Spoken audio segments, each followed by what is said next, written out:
काय सांगू आता संतांचे उपकार, मज निरंतर जागविती. काय द्यावे त्यासी भावे उतराई, ठेविता हा पायी जीव थोडा. कैवल्य साम्राज्य चक्रवर्ती संत सम्राट भगवान श्री ज्ञानोबाराय, वैराग्य राग रसिक जगदवंदनीय जगद्गुरु श्रीमंत श्री तुकोबाराय, शांती ब्रह्म श्री संत एकनाथ महाराज, वारकरी संप्रदायाचे अध्वर्य स्वानंद सुखनिवासी सद्गुरु जोग महाराज, आदी करून महाराष्ट्रातील सकल संत मांदियाळी, वारकरी संप्रदायाचं परमाराध्य दैवत रुक्मिणी प्राण संजीवन पंढरीश पांडुरंग परमात्मा, या सर्वांच्या असीम अपार अहितुकी अकारण करुणेमुळे, दयेमुळे, कृपानुग्रहामुळे तुम्हा आम्हा सर्वांना पारमार्थिक जीवन मिळालं. मिळालेलं पारमार्थिक जीवन हे संतांच्या वचनापर्यंत घेऊन जाण्यासाठी, किंबहुना संतांची वचनं आपल्या जीवनामध्ये उतरवण्यासाठी आपण या ठिकाणी उपस्थित आहोत. विठ्ठला विठ्ठला विठ्ठला. आपण सर्वजण तीन निमित्ताने या ठिकाणी उपस्थित आहोत हे मला सांगण्याची आवश्यकता नाही. गेल्या अनेक वर्षांपासून तुम्हा आम्हा सर्वांच्या कल्याणाकरिता संत महात्मे काहीतरी क्रिया करत असतात, जेणेकरून पंचविषयांनी पोळलेले, त्रिविध पापांनी भाजलेले जे जीव आहेत, ह्या जीवाला काहीतरी शांती प्राप्त व्हावी, याच्याकरिता संतांचं अंतःकरण हे द्रवीभूत होत असतं. एक सुभाषित मी वाचलं, सुभाषित मला माहित नाही, परंतु असं म्हणतात, संतांना जी लोण्याची उपमा दिलेली ना, ही उपमा सुद्धा चुकीची आहे म्हणे. का चुकीची आहे? लोण्याला जर वितळवायचं असेल तर त्याला काय करावं लागतं? सहाय्य कोणाचं घ्यावं लागतं? अग्नीचं. म्हणजे त्याला समीपता कोणाची लागते? अग्नीची. अग्नीची समीपता नसेल तर लोणी वितळत नाही. परंतु संत हे लोण्यापेक्षाही मृदू का आहेत? कारण ते समाजाला, म्हणजे आपल्यापासून दूर असणाऱ्या समाजाचं दुःख बघूनही त्यांचं अंतःकरण आपोआप द्रवीभूत होतं. विठ्ठला विठ्ठला. आणि अशा तुमच्या आमच्या कल्याणाकरिता आपण सर्वजण सर्वसामान्य जीव आहोत.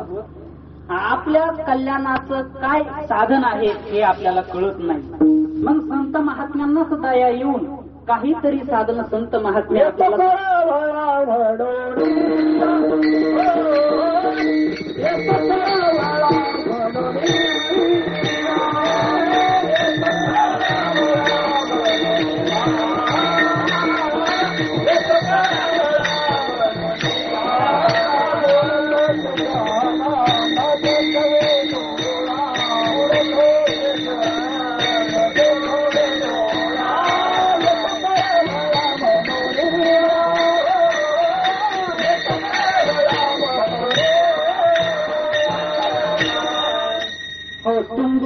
हिताचा कळवळा संत महात्म्यांना येतो, म्हणून त्यांचं अंतःकरण हे द्रवीभूत होत असतं. तसंच तुमचे आमची दया सुद्धा कोणाला आली? गुरुवर्य काशीनाथ बाबांना आली, गुरुवर्य माऊली बाबांना आली, गुरुवर्य तुकाराम बाबांना आली. आणि आपल्याही कल्याणाचा विचार संत महात्म्यांनी केला. आणि मग अवघड असणाऱ्या कोणत्याच संसाधनाच्या तुम्ही नादाला लागू नका. आपण सकाळीच अभंग म्हणून गेलो, कोणता? अष्टांग योगे न निजे, यम नियम न कीजे, रया वाचा गीत गाईजे, वाचा गीत गाईजे. किंवा सोपे वर्मा आम्हा सांगितले संती, हाती टाळ दिंडी घेऊन नाचा. आपल्याला कुठला यज्ञ करायचा नाही, आपल्याला कुठल्या जास्त करून तीर्थयात्राही करायच्या नाही, आपल्याला कुठल्या प्रकारचा गुरुवर्य बाबांनी केलेला योगही करायचा नाही. आपल्याला फक्त काय करायचंय? हाती टाळ दिंडी घेऊन नाचा. विठ्ठल विठ्ठल विठ्ठल. आणि अशा या नियमास अनुसरून आपण भगवंताचं नामचिंतन गात गात पंढरीची वाट चालत चालत आज या ठिकाणी मुक्कामाला पोहोचलेलो आहोत. खरं तर आपण सर्वजण भाग्यवान आहोत. खरं तर बाकीच्या लोकांचा विचार जर केला त्यांच्यापेक्षा निश्चितच आपण भाग्यवान आहोत. कारण का? बाकीच्या लोकांच्या वाट्याला संत महात्मे येत नाही. आपण एवढे भाग्यवान आहोत, आपल्या वाट्याला एक संत आले नाही, सगळी संतांची मांदियाळीच आली. गुरुवर्य तुकाराम बाबा, गुरुवर्य माऊली बाबा, गुरुवर्य गोविंद बाबा, गुरुवर्य काशीनाथ बाबा आणि परमपूज्य आता गुरुवर्य असणारे रघुनाथ बाबा. एक संत मिळणं काय आहे? मुश्किल आहे. नाथ बाबा आपल्याला सांगतात काय? चंद्रामृत सुखे सेववेल, आता जाता रवी धरवेल, बाह्या हेळा सागर तरवेल, पुरी त्या साधूची भेट न होईल का. एवढी अवघड असणारी संत भेट, परंतु तुमच्या आमच्या महत् भाग्याने आपल्याला ह्या संत महात्म्यांची मांदियाळी प्राप्त झाली. म्हणून आपल्यासारखे भाग्यवान आपण. आता 2 दिवस आपण सगळ्यांनी भगवंताचं नामचिंतन ऐकलं. कालही गुरुवर्य महाराजांनी आपल्याला सांगितलं, बोलावा विठ्ठल, पहावा विठ्ठल आणि करावा विठ्ठल. बोलायचाही विठ्ठल, पाहायचाही विठ्ठल आणि करायचाही विठ्ठल. परंतु तो विठ्ठल कसा पाहायचा, तो विठ्ठल कसा बोलायचा आणि तो विठ्ठल कसा करायचा हे आपल्याला संत महात्मे सांगतात. हरी बोला खाता, हरी बोला खाता, हरी बोला सर्व कार्य करता, हरी बोला, हरी बोला, सर्व कार्य करता, हरी बोला, सर्व कार्य करता, हरी बोला. सगळ्या क्रिया करताना आपल्याला काय बोलायचंय, फक्त हरी बोलायचंय. कोणी कळशी घेतय, कोण बॉटल घेतय, कोण तुळस घेतय, कोण भांडणं करतय. हे बघा इथं महाराजांनी सांगितलेलं, भांडायचं जरी असेल ना तरी भांडण्यामध्ये सुद्धा कोण पाहिजे, हरीच पाहिजे. आपल्या भांडणात सुद्धा हरी बोला, भांडता हरी बोला, कांडता उठता बैसता हरी बोला. म्हणजे सगळ्या क्रिया करताना काय कोणाचं चिंतन करायचंय, फक्त भगवंताचं हरीचंच चिंतन करायचं आहे. आणि अशा हरीचं चिंतन करत करत आपण या ठिकाणी प्राप्त झालेलो आहोत. खरं तर तुम्हाला सर्व अधिकार संपन्न श्रोतृ वर्गाच्या समोर उभं राहून काही 2 शब्द बोलावे एवढ्या अधिकाराचा मी निश्चितच नाही. नव्हे बहुश्रुत, नव्हे ज्ञानशीळ, दास मी दुर्बळ वैष्णवांचा. परंतु तुम्ही ज्याप्रमाणे कृपादृष्टी कराल नाही का, हे सारं स्वतःचे झाड तुम्हीच लाविले जी गोड, तरी अवधान अमृते वाढ शिंपोनी की जे, किंवा तुम्ही संत माझे आकडा कराल तिथीचा बहुडा, तरी तुम्हा माने एवढा होईल मी. विठ्ठल विठ्ठल विठ्ठल. बघा प्रस्तुत अभंगातून जगद्गुरु श्री तुकोबाराय संत महात्म्यांचे तुमच्या आमच्यावरती असणारे उपकार सांगतात. खर तर जगतामध्ये तुमच्या आमच्यावरती उपकार सर्वसामान्य जीव कोणी करू शकत नाही. केलं जीवाने केला तर अपकारच करू शकतो, उपकार मात्र जीव करत नाही. मग संत महात्मे या जगतामध्ये येऊन आपल्यावरती कोणत्या कोणत्या प्रकारचे उपकार करतात हे जवळपास 4 ते 5 विशेषणांच्या द्वारे जगद्गुरु तुकोबाराय या ठिकाणी सांगतात. पहिल्यांदा जगद्गुरु श्री तुकोबाराय सांगतात काय, कोणता उपकार आहे, मज निरंतर जागे, मज निरंतर जागविती. दुसरा उपकार कोणता आहे, सहज बोलणे, हित उपदेश करोनी सायात शिकविती. बघा पहिला उपकार कोणता झाला, जागविती. काय काय सांगू आता संतांचे उपकार, मज निरंतर जागविती, सहज बोलणे, हित उपदेश करोनी सायात शिकविती, काय द्यावे त्याची व्हावी उत्तराई, ठेविता हा पायी जीव थोडा, तुका म्हणे वत्स धेनुवेचे चित्ती, तैसे मज येती सांभाळीत. म्हणजे संत आपल्याला जागवण्याचंही कार्य करतात, संत आपल्याला उपदेश करण्याचंही काम करतात आणि संत आपल्याला सांभाळण्याचंही काम करतात. विठ्ठल विठ्ठल. पहिला वर्ग या जगतामध्ये असा आहे की जो उपकाराची जाणीव ठेवत नाही, त्याला कृतघ्न असं म्हणतात. त्या ज्ञानेश्वरीमध्ये अर्जुनाने भगवंताला सांगताना म्हटलेलं आहे काय, तरी का मी भस्मासुरू अर्जुन म्हणे, येथीच्या कृपालाही जे वरू मग तेथेची व्यभिचारू, तरी का मी भस्मासुरू अर्जुन म्हणजे बघा जे आपल्यावरती केलेल्या उपकाराची जाणीव ठेवत नाही त्यांना भस्मासूर म्हणायला काही हरकत नाही. विठ्ठल विठ्ठल. म्हणजे तो वर्ग जगताने आपल्यावरती केलेल्या उपकाराची जाणीव ठेवत नाही. दुसरा असा एक वर्ग आहे की तो जगताने आपल्यावरती केलेले उपकार, संत महात्म्यांनी आपल्यावरती केलेले जे उपकार आहेत त्या उपकाराची काय ठेवत असतो, जाण ठेवत असतो. आणि अशा उपकाराची जाण संत महात्मे मात्र ठेवत असतात. बघा जगद्गुरु श्री तुकोबारायांचा जीवनातील प्रसंग आहे.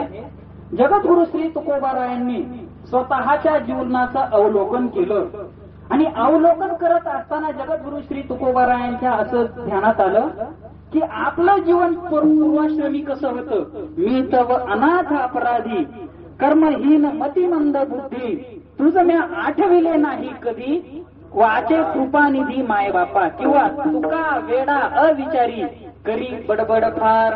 जगद्गुरु श्री तुकोबारायांनी स्वतःच्या जीवनाचं अवलोकन केलं आणि अवलोकन केल्यानंतर जगद्गुरु श्री तुकोबारायांच्या असं ध्यानात आलं की बाबा, या जगतामध्ये आल्यानंतर आपण जे करायला पाहिजे ते मात्र केलं नाही. हा संसारच करत बसलो. आहे कोण मी ऐसा करावा विचार, म्हणे ज्ञानेश्वर निवृत्तीचा. या जगतात आल्यानंतर आपण कोण आहोत, त्या रमण महर्षींचं एक वाक्य आहे, हू एम आय, म्हणजे मी कोण आहे. आपण जगताचाच विचार करत बसतो, हे कसं झालं, ते कसं झालं, ते कसं झालं, आणि विचार कोणता करायचा राहतो, मी कोण आहे, नाही का.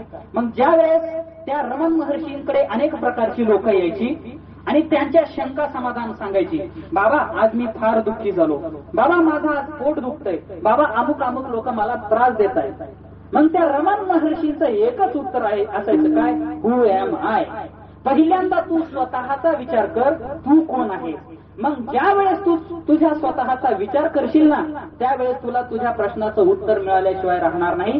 त्याचप्रमाणे जगद्गुरु तुकोबारायांनी विचार केला की बाबा मी असा अनाथ अपराधी नाही, मी कर्महीन नाही, मी मतिमंद नाही, मी वेडा सुद्धा नाही. मग जगद्गुरु तुकोबारायांना संसाराचं फलकटत्व लक्षात आलं आणि जगद्गुरु तुकोबारायांनी जाळून संसार बैसलो अंगणी सर्व संसाराचा त्याग करून घोटवीन लाळ ब्रह्मज्ञानी हाती मुक्त आत्मस्थिती सांडवीन. ह्याच अभंगाच्या शेवटच्या चरणात जगद्गुरु श्री तुकोबाराय म्हणतात, धन्य म्हणवीन इहलोकी लोका भाग्य आम्ही तुका देखी आला. आणि ती जगद्गुरु तुकोबारायांनी प्रतिज्ञा काय केली, खरी केली. मग जगद्गुरु तुकोबाराय पहिल्यांदा काय म्हणायचे, तुका वेडा अविचारी करी बडबड फार. जगद्गुरु तुकोबारायांनी प्रतिज्ञा केली, त्या प्रतिज्ञाला पूरक असणारी साधना केली आणि भगवंताचा साक्षात्कार करून घेतला. आणि मग जगद्गुरु तुकोबाराय काय म्हणाले, तुकीता तुलनेसी ब्रह्म तुकाशी आले म्हणून रामेश्वरी चरणी मस्तक ठेवले, किंवा तुका तुकाशी तुकला तुका तुका होनी निराळा, किंवा निरंजनी आम्ही बांधी आले घर. अशा पद्धतीने जगद्गुरु तुकोबारायांची अवस्था झाली. याच जन्मामध्ये राहून जगद्गुरु श्री तुकोबारायांनी भगवंताचा साक्षात्कार करून घेतला. त्यालाच जीवनमुक्तीचं विलक्षण सुख असं वेदांत सांगतो. आणि अशी अवस्था जगद्गुरु तुकोबारायांना कशी प्राप्त झाली, त्यावेळेस जगद्गुरु तुकोबारायांना काही साधकांनी विचारलं की जगद्गुरु तुमच्या जीवनामध्ये ही अवस्था तुम्हाला कोणामुळे प्राप्त झाली. त्यावेळेस जगद्गुरु तुकोबारायांनी सांगितलं की बाबा माझ्या जीवनामध्ये असणारे जे संत महात्मे आहेत ना, त्या संत महात्म्यांनी माझ्यावरती जे उपकार केले, त्या उपकारातून उतराई होण्याकरिता माझ्याकडे काहीच नाही. त्या संत महात्म्यांनी माझ्यावरती जे उपकार केले त्या उपकारातून मला उतराई व्हायचं आहे, परंतु मी त्या संत महात्म्यांचे उपकार जे आहेत ते मात्र शब्दात सांगू शकत नाही. किती उपकार आहेत. त्या संत महात्म्यांनी मला जीवापासून तर देवापर्यंतची अवस्था प्राप्त करून दिली. आणि म्हणून त्या संत महात्म्यांच्या जगतावरती आता माझा विश्वास राहिलेला नाही. कारण का, जगत कसं आहे, सर्व दिल्याचं आणि घेतल्याचं आहे. जो वरी चळ नगा तोरी म्हणती माझा, मानिती लहान थोर देह सुखाची आकाजा. असा फलकट मिथ्या दुःख रूप असणारा संसार आहे. त्या संसारावरती आता माझा विश्वास नाही. माझा विश्वास आता फक्त कोणाच्या पायावरती आहे, संतांची पायी. हा माझा विश्वास. सर्व भावे दास झालो त्यांचा. म्हणून आता मी काय करणार आहे, आता माझी जी काया आहे ना, माझी जी वाचा आहे, ती सगळीच्या सगळी मी त्या हरिदासांना संत महात्म्यांना विकून टाकणार आहे. हरिदासा प्राण विकली हे काया. जगद्गुरु तुकोबाराय म्हणतात, मी आता माझं जे काया आहे, जे शरीर आहे ना, हे कोणाला विकून टाकलं, संत महात्म्यांना, त्या हरिदासांना विकून टाकलं. बघा, हरिदासा प्राण विकली हे काया. संत महात्म्यांना, हरिदासांना मी माझं प्राण, माझी काया काय करून टाकली, आता विकून टाकली. म्हणजे बघा, पूर्वीच्या काळी ते बिगारी खरेदी करायचे. बघा काय खरेदी करायचे, बिगारी खरेदी करायचे. काहीतरी मोल द्यायचं आणि काही महिन्यांसाठी ते बिगारी घेऊन यायचे. मग त्याचं जीवन चांगलं असतं का वाईट असतं, वाईट असतं, बरोबर की नाही. म्हणजे जगद्गुरु तुकोबारायांना संत महात्म्यांच्यावर आपल्या जीवनावरती असणाऱ्या उपकाराची किती जाण आहे, त्या उपकारातून उतराई होण्याकरता जगद्गुरु तुकोबाराय काय म्हणतात की माझी प्राण माझा काय मी कोणाला विकली, त्या हरिदासांना संत महात्म्यांना विकून टाकली. आता त्या संत महात्म्यांना हरिदासांना मी काय करून टाकली, माझी काया विकून टाकली, वाचा विकून टाकली. आता मात्र मी त्यांच्या संगतीतच राहणार. विकल्यानंतर कोणाची संगत करावी लागते, ज्याने आपल्याला खरेदी केलं त्याची संगत करावी लागते. गाव जगद्गुरु तुकोबाराय ठीक आहे, संत महात्म्यांनी तुम्हाला खरेदी केलं आणि खरेदी केल्यानंतरही तुम्हाला त्रास दिला, बरोबर की नाही, त्रास दिला, तुम्हाला लाथा मारल्या, तर तुम्ही काय कराल बरं. जगद्गुरु तुकोबाराय म्हणतात तुका म्हणे लाथा घेन अंगी दुरी त्यापासून नवजे जवळीता, तुका म्हणे लाथा घेन अंगा. त्या संत महात्म्यांनी जर मला लाथा मारल्या तरी सुद्धा तुकाराम महाराज काय म्हणतात दुरी त्यापासून नवजे जवळीता. बघा आपला संत महात्म्यांवरती किती विश्वास पाहिजे हे जर कळून घ्यायचं असेल तर जगद्गुरु श्री तुकोबारायांचं चरित्र अभ्यासा आपल्याला कळून येईल. आपल्याला बाबा एखादा शब्द जरी बोललो तर दुसऱ्या दिवशी लगेच ओळखुटी दुसऱ्या दिंडीत का बाबा मला असं का बोलले, अरे तुला का बोलले. जगद्गुरु तुकोबाराय म्हणतात तुका म्हणे लाथा घेईन अंग, म्हणजे त्या संत महात्म्यांनी मला लातांनी जरी मारलं तरी सुद्धा मी त्या संत महात्म्यांची संगती सोडणार नाही. मग बाबांच्या एका शब्दावरती आपण दिंडी सोडली पाहिजे का, नाही. उलट 10 लोकांना आणखी घेऊन यायचं की बाबा सुंदर प्रकारे दिंडीत जेवण असतं, सुंदर प्रकारे राहण्याची व्यवस्था असते, सुंदर प्रकारे 2 वेळचा चहा असतो, सुंदर प्रकारचे तंबू असतात, कोणाला दाटी नाही, पंचपक्वानाचं 2 वेळचं जेवण आहे. आणि जेवण आहे असं फक्त नाही, काय आहे त्याच्याच बरोबर हरिनामाचा अमृतमान सुद्धा आपल्याला प्राप्त होतं. म्हणून दिंडीत जायचं नाही, पुढच्या वर्षी येताना आणखी लोकांना घेऊन यायचं. विठ्ठल विठ्ठल. हो बघा जगद्गुरु तुकोबाराय काय म्हणतात तुका म्हणे लाटा घेन अंगा. त्या संत महात्म्यांची मी साथ सोडणार नाही. त्या जगद्गुरु तुकोबारायांना साधकाने विचारलं जगद्गुरु संत महात्म्यांनी तुम्हाला लाटांनी मारलं, तुमचा स्वीकार केला नाही तर तुम्ही काय कराल, तरीही मी त्यांचीच संगत करेल. आणि तुम्ही त्यांची संगत करता करता जर तुमचा देह पडला तर तुम्ही काय कराल. जगद्गुरु तुकोबाराय म्हणतात बाबा त्या संत महात्म्यांनी मला लाटांनी मारू दे, त्यांनी माझा स्वीकार न करू दे, मला पुढचा जन्म जरी घ्यायचा असेल ना मी कोणाच्या कुळात घेईल, हरिदासाची घरी मज उपजवा जन्मांतरी.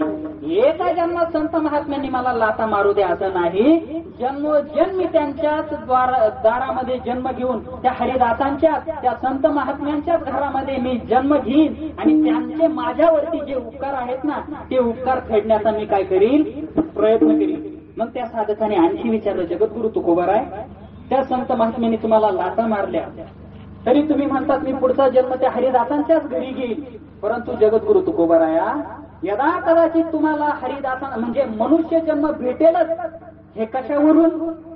जगद्गुरु तुकोबाराय म्हणतात मला मनुष्याचा जन्म भेटो ना भेटो काही घेणं देणं नाही, मला पुढचा जन्म श्वानाचा जरी भेटला तरी मी त्या संत महात्म्यांच्याच घरी जन्म घेईल.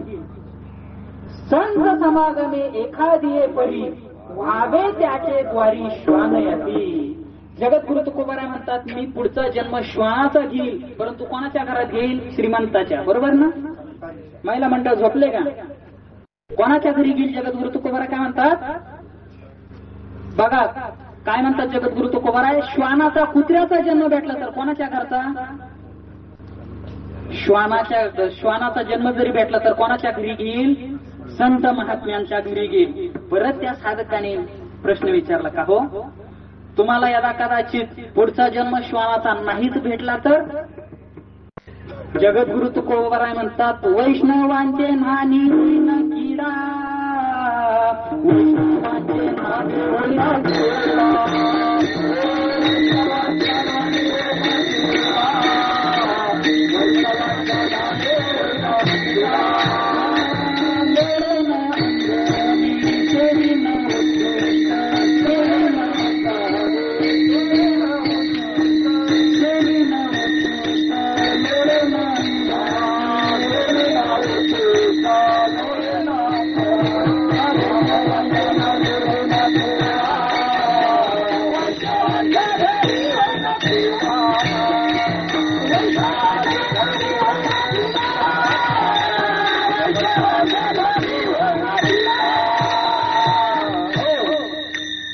बघा, जगद्गुरु श्री तुकोबाराय म्हणतात, मला पुढचा जन्म श्वानाचा नाही भेटला तरी काही हरकत नाही.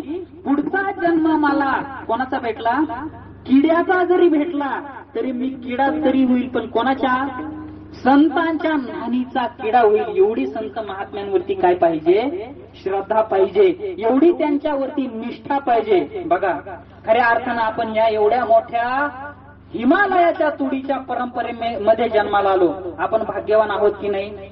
आपला जन्म श्रीमंताच्या घरी असू द्या, गरीबाच्या घरी असू द्या, स्त्री असू द्या, पुरुष असू द्या, लहान असू द्या, वृद्ध असू द्या, परंतु आम्हाला जन्म भेटला तुकाराम बाबांच्या कुळात भेटला, म्हणून आम्ही भाग्यवान आहोत. विठ्ठल विठ्ठल. जगद्गुरु श्री तुकोबाराय म्हणतात, मला किडा जरी करायचा असेल ना, त्या संत महात्म्यांच्या नानीतला कडा करा. का बरं? अहो, प्रातःकाळी ज्यावेळेस ते संत महात्मे उठतील ना, ज्यावेळेस त्या भगवंताच्या नामचिंतनाचा गजर करतील, रामकृष्ण हरी विठ्ठल विठ्ठल, ते त्या संत महात्म्यांचे शब्द माझ्या कानावरती पडतील. संत महात्मे पहाटे उठल्या उठल्या पहिल्यांदा गायछाप मारतात, बरोबर ना? झेंडेकरी, बरोबर का? काय करतात बरं? गायछाप नाही म्हणत, त्यांचे हातावरती हात त्यांच्याही जातो, परंतु भगवंताच्या नामचिंतनासाठी जातो. आपल्या तोंडात पहिल्यांदा गायछाप जाते, त्यांचंही तोंड सकाळी उघडतं, परंतु हरिनाम घेण्यासाठी उघडतं. हा संत महात्म्यांमधला आणि आपल्यामधला फरक आहे. म्हणून जगद्गुरु तुकोबाराय म्हणतात, ते पहाटे विष्णू सहस्रनाम म्हणतील, काकडा म्हणतील, 15वा अध्याय म्हणतील, गीतेचे श्लोक म्हणतील, अखंड भगवंताचं नामचिंतन करतील, स्नानाला जातील. स्नानाला गेल्यानंतर ते लगेच म्हणतील ना, हे चहा ठेव, मी आलोच 2 मिनिटात, असं म्हणत नाही. ते काय म्हणतात, तिथे गेल्यानंतर सुंदर ते ध्यान उभे विटेवरी हरिपाठ सुरू करतील. अखंड त्या संत महात्म्यांच्या जीवनातील नामचिंतन आहे ना, ते नामचिंतन माझ्या कानावरती येईल आणि मला त्या ठिकाणी आनंदाची प्राप्ती होईल. मग त्या साधकाने विचारलं की, बाबा तुम्ही एवढं संत महात्म्यांच्या लाटा खायला तयार झाले, तुम्ही संत महात्म्यांच्या कुळात पुन्हा पुन्हा गर्भवासाचं दुःख भोगून जन्म घ्यायला तयार झाले, तुम्ही श्वानाच्याही यातीला जायला तयार झाले, तुम्ही नानीतील किडेही तयार व्हायला तयार झाले, परंतु एवढं तुम्ही सायस कशासाठी करतात? जगद्गुरु तुकोबाराय म्हणतात, बाबा तुला काय सांगू, काय सांगू? अभंगाच्या पहिल्या चरणात सांगू.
बाबा मी एवढे सायस करण्यासाठी तयार झालो ना, ते फक्त आणि फक्त त्या संत महात्म्यांचे माझ्यावरती असणारे उपकार आहेत ना, त्या उपकारातून उतराई होण्याकरिता मी या ठिकाणी तयार होत आहे. जगद्गुरु तुकोबाराय म्हणतात, अशा संत महात्म्यांचे माझ्यावरती जे अनन्यसाधारण उपकार आहेत ना, त्या उपकारातून उतराई होण्यासाठी त्यांना मी काय द्यावे, नाही का?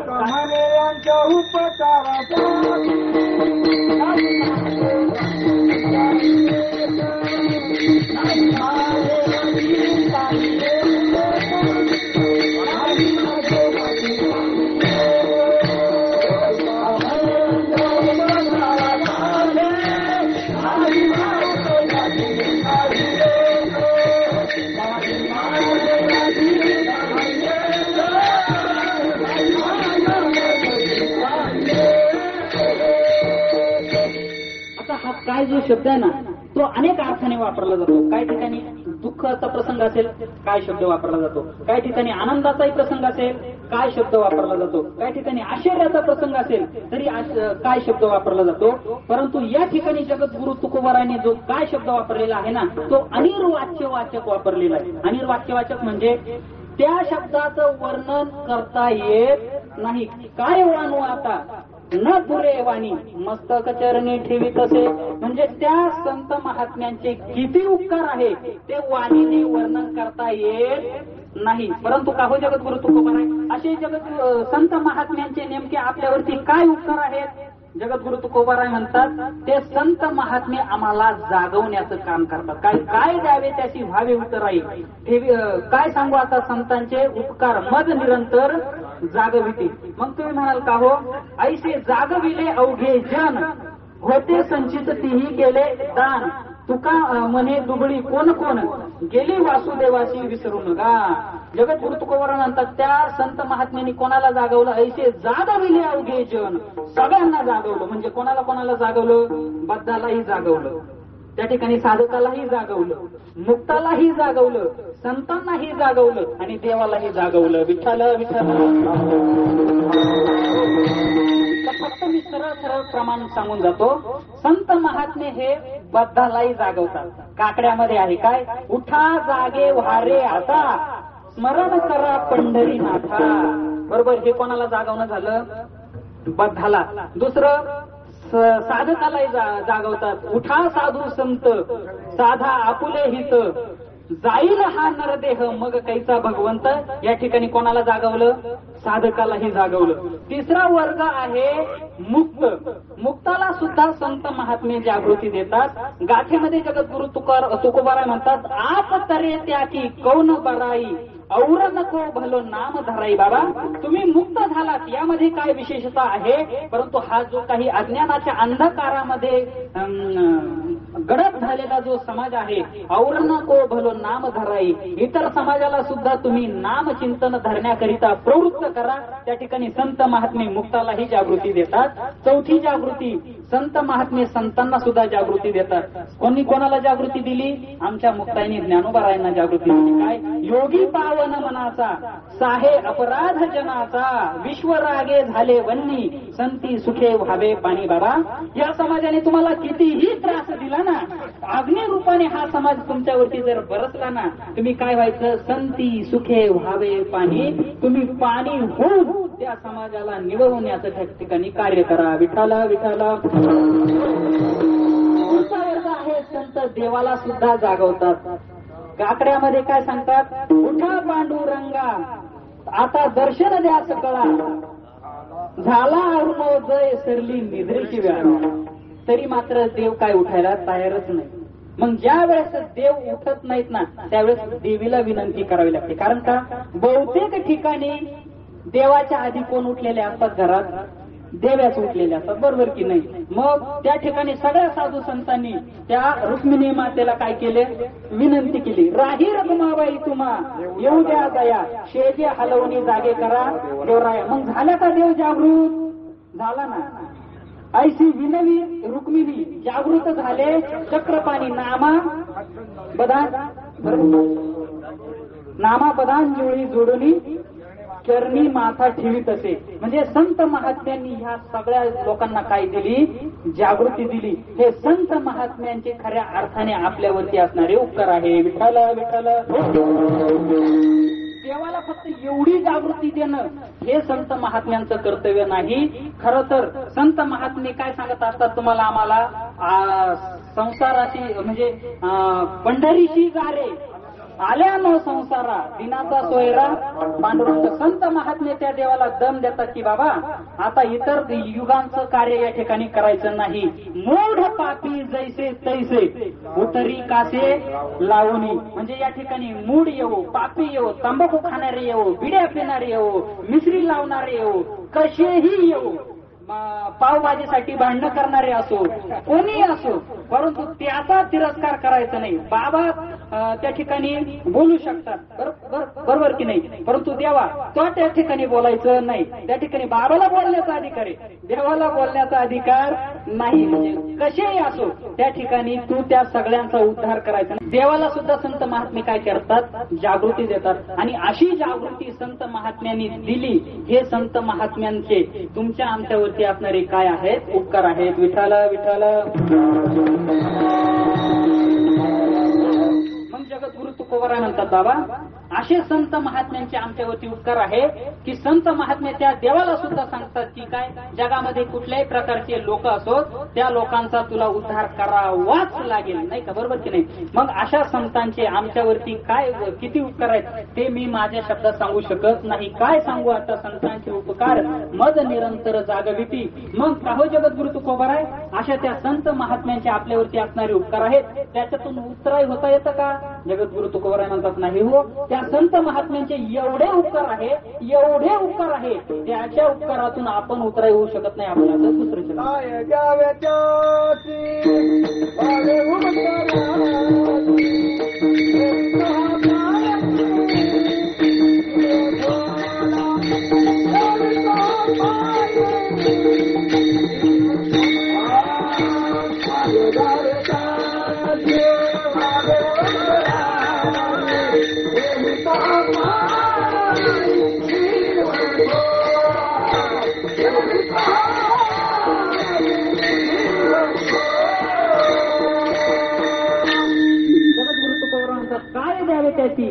व्हावे उतराई ठेविता हा पायी जीव थोडा.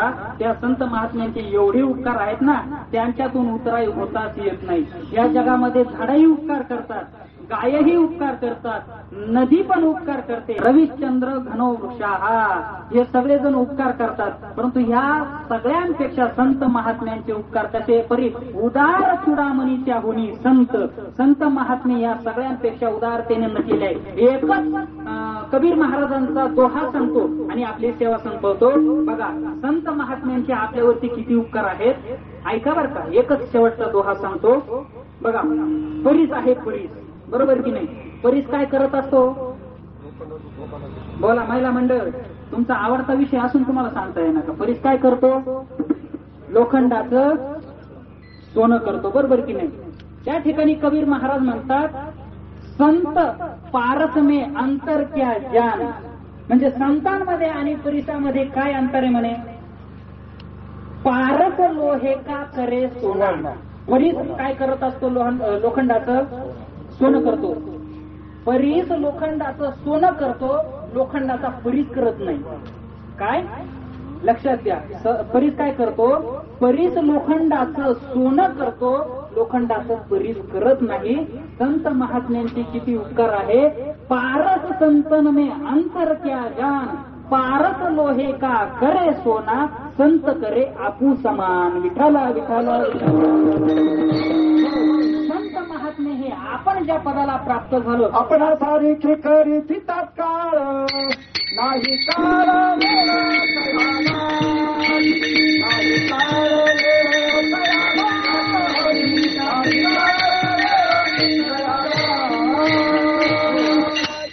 संत महात्मे आपल्यासारखं करून घेतात, पण कधी तात्काळ करतात. बघा तुम्हाला जर प्रमोशन घ्यायचं असेल ना, तर कितीतरी वेळ त्या साहेबाच्या मागे चक्रा माराव्या लागतात. तिकीट मिळवायचं असेल तर नेत्यांच्या मागे कितीतरी लांब जावं. साधं जाऊ द्या हो, तंबाखूचा चुना जरी घ्यायचा असेल तर 10-15 पावलं जावंच लागते. भाऊ दे रे थोडासा, पुढच्या खेपेवर गेलो तुला देतो, आता थोडासा उसना दे. संत महात्म्यांना त्यांच्या स्वतः सारखं करण्यासाठी तेवढा सुद्धा वेळ लागत नाही. कृपा दृष्टी निहाळिले आपले पदी बैसविले. आपण कसेही असो, आमच्या योगीराज तुकाराम बाबांची नजर आपल्यावरती पडली ना, आपल्या जीवनाचं सोनं झाल्याशिवाय राहणार नाही. विठाला विठाला विठाला. म्हणून जगद्गुरु तुकोबाराय म्हणतात, काय द्यावे त्याची व्हावे उतराई ठेविता हात पायी जीव थोडा. मग हे संत महात्मे काय करत असतात, सहज बोलणे हित उपदेश करोनी सायात शिकविते. संत महात्मे आपल्याला सहज सांगतात. गुरुरे बाबांची किती तळमळ असते हो.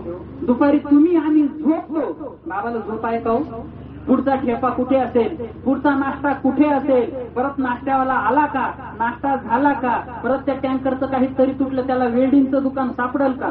बघा आपण इथून तिथून आलो, वेल्डिंगचं दुकान कोणालाच दिसलं नाही, यांना गाडीवाल्यांना सुद्धा दिसलं नाही. ते बाबांना म्हणे वेल्डिंगचं दुकान नाही, परंतु बाबांची नजर किती चाणक्य आहे. बाबा म्हणे माझ्या बरोबर चला. मी रस्त्यानं वेल्डिंगचं दुकान बघितलं, बाबा त्यांना घेऊन तिथे गेले. विठाला विठाला विठाला. बघा हे संत महात्म्यांची आपल्यावरती असणारी काय आहे, तळमळ आहे. म्हणून आपण गुरुवर्य बाबांनी सांगितलेल्या सगळ्या सूचनांचं पालन काटेकोरपणाने करावं. बघा तो भगवंत त्या संत महात्म्यांच्या स्वागतासाठी काय करत असतो.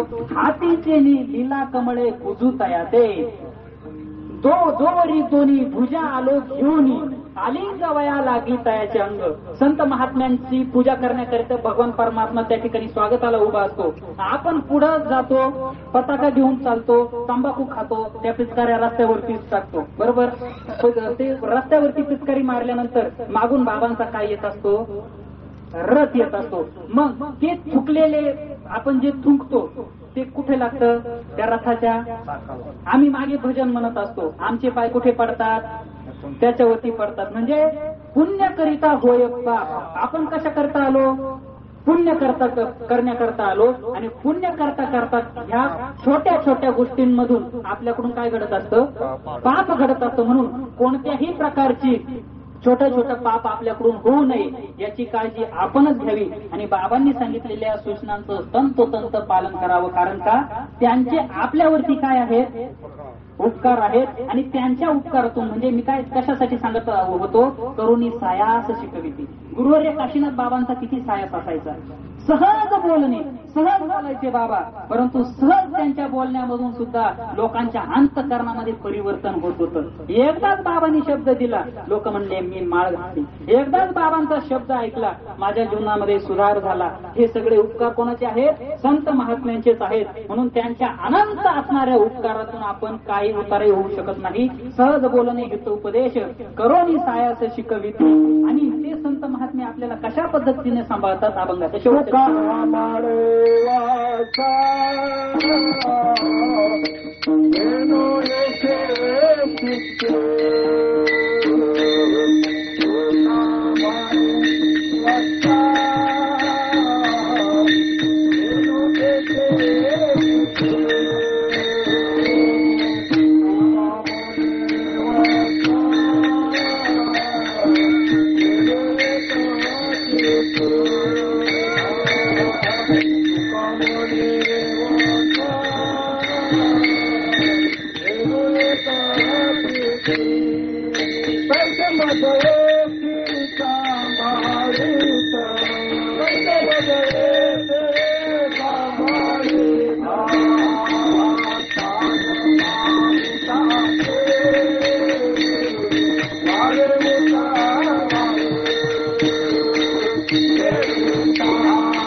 Thank you.